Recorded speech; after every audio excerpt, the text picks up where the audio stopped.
Hello, hi, I'm Eddie Obeng, and this is How. How do you get stuff done? Well, you listen to this channel, you watch these quick vids, and you can do anything.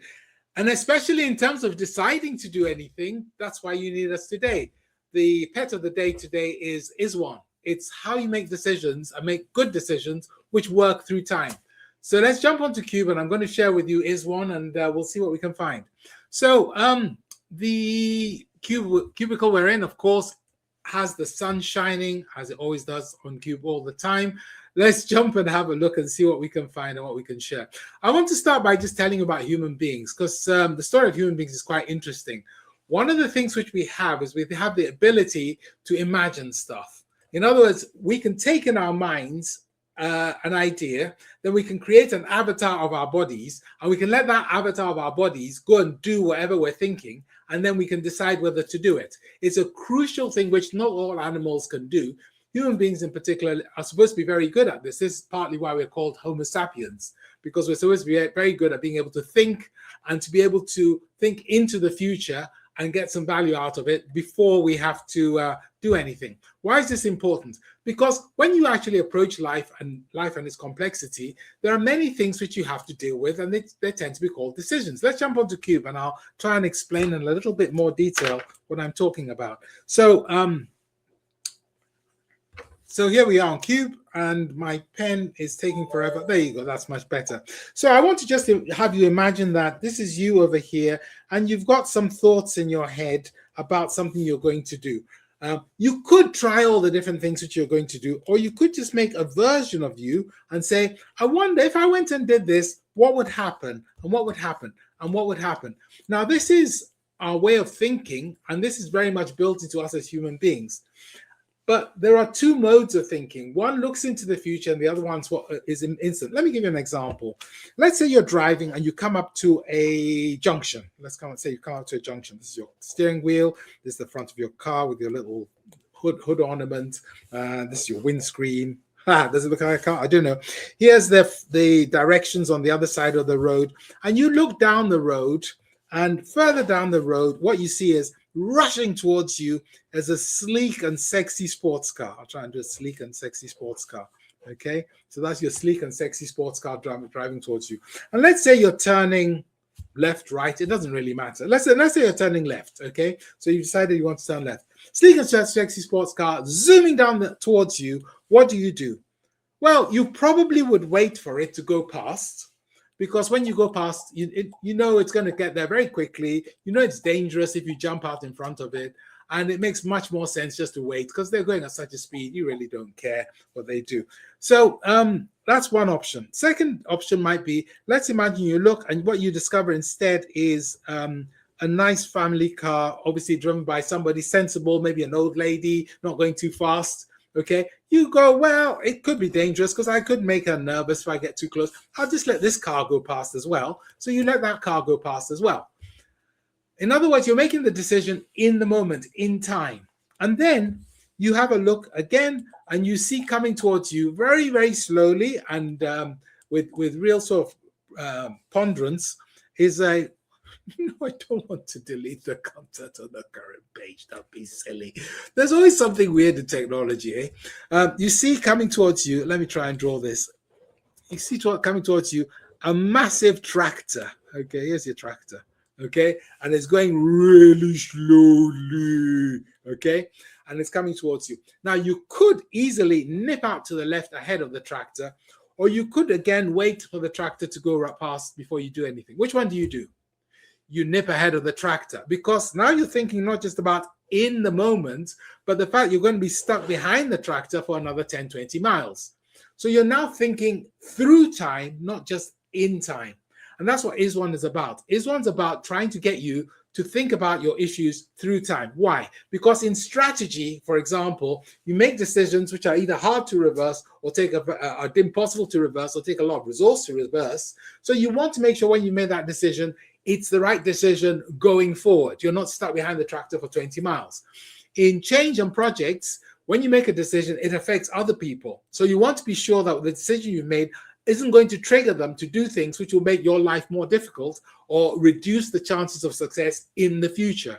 So you switch from your normal mode where you're only rarely ever using your through time to making that something you do all the time.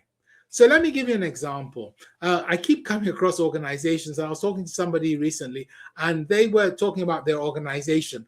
And basically, the challenge is everyone in the organization is ultra focused on AI. The strategy has lost connection with customers. And they were describing that they managed to see a number of competitive bids from themselves and from all their competitors. And all the competitive bids read exactly the same. Why? Because everyone had used the same AI agents. Everyone's doing the same thing. They probably got rid of the people who should be writing the competitive bids, and they replaced them with an AI agent. Okay, so this is the issue which they had.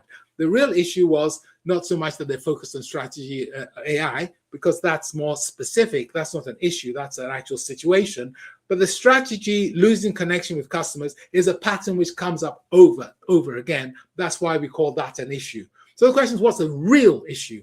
Then the question I made them ask themselves is, who are your key stakeholders? They said, well, the CEO, the CIO, the CFO. The CEO, because they want to look good and talk to the investors and say, we're using AI. The CIO, because they're going to get a quadruple budget and they can push their salary up. The CFO, because they think they're going to save some money and they're rubbing their hands in glee. Also, probably the staff on the receiving end, but we'll leave them out here for a second. Okay, let me put people, P-E-O-P-L-E. I can't spell. Oh, yeah, there you go. So the question I asked them was, well, what do you want? What do you think the right solution should be? Forget these stakeholders, because they're obviously missing something. And he said, well, I want to try and get to a balanced strategy with customers where we use AI to enhance people, not eliminate, enslave, and exploit them, so that in the long term, the business can continue to grow. And in my role as head of marketing, that's really the thing which I would love to do. So I said, well, what options have you got? He said, well, option number one is I could quit. Okay. I could prepare a conversation or a presentation which I could share with the CXO lot, okay, and just give them an example maybe from another business about what's happened. I might use something like IDQB, do you know that, Pet? Or I might use something like future mapping. That would also be a useful one, especially if you're describing something else. So I've got really three options. We could call them A, B, and C, okay? So I said, well, which one do you want to do? He said, I'd love to quit. I said, well, if you quit, what will happen in the world? What will happen to you next? And he said, well, I'll find another, not what will you do next, but what will happen as a result of that action, okay? People always want to write what they do next. No. It's what will happen as a result of your action, okay? He said, I'll find another role, live happily ever after. The business I've just left will crash and burn. I'll have to delete them from my CV because their brand will become a liability and not an asset. Oh, well, okay, that's okay. What happens if we do B? Actually go and talk to your stakeholders and have this conversation with them. I said, well, the key stakeholders might actually begin to understand the impact of their actions and why this might not be the smartest thing to do what they're planning to do.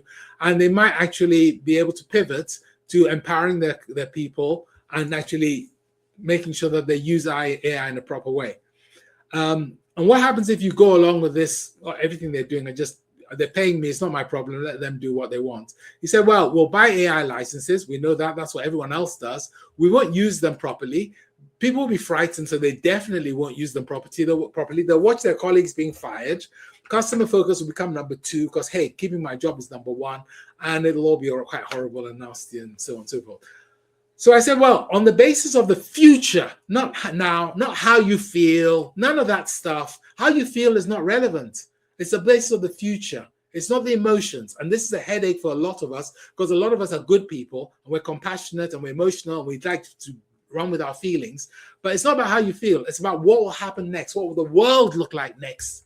And he said, well, I'm going to have to go for B because that's the only one which makes the world a better place.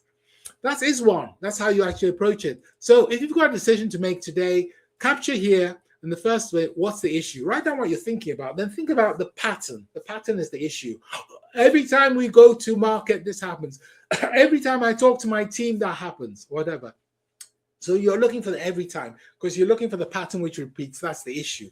Then your stakeholders. Then what do you want? Then what are your options? Then what will happen next? Sometimes with what will happen next, you also need to think about what the stakeholders will do. I didn't do that in my example, but you might need to do that. And that is ISWON.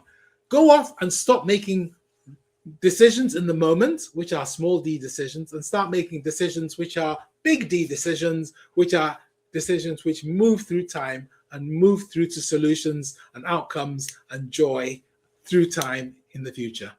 I've been Eddie Obeng. Subscribe to the newsletter. It's always useful because you can go back and read the bits you missed or watch the videos you missed. Make sure you get your colleagues on board, because who wants to fight the battle all on their own? And I'll see you again.